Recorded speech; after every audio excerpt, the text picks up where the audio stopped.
Starting a Formula 1 car is a lot more complicated than a road car. It's not a matter of the driver just sitting in and turning a key. There's a lot of people involved in the process.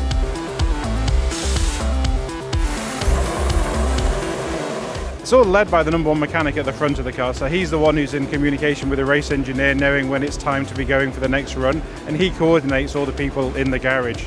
So he will first of all make sure that the green lights, as we call them, from the engine control guy and the systems control guy are good to go, and he'll then give the nod to the starter guy at the back, who will then turn the starter motor, which cranks the engine.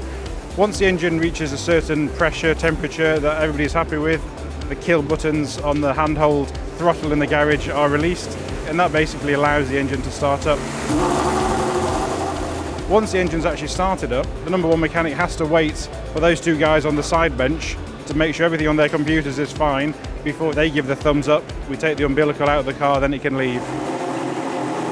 Have you seen engines be damaged in the past or even ruined by incorrect starting procedures? Many, many years ago I've seen engines fired up without any oil in them, so that definitely doesn't work, but that is 15 years ago, so luckily these guys are much more on top of the game nowadays. The margins are so much smaller with everything we're doing, you can't afford to make any mistake anywhere, so throughout Formula 1 every little bit is about maximising what you have really, so yeah, any little mistakes operationally don't go down too well.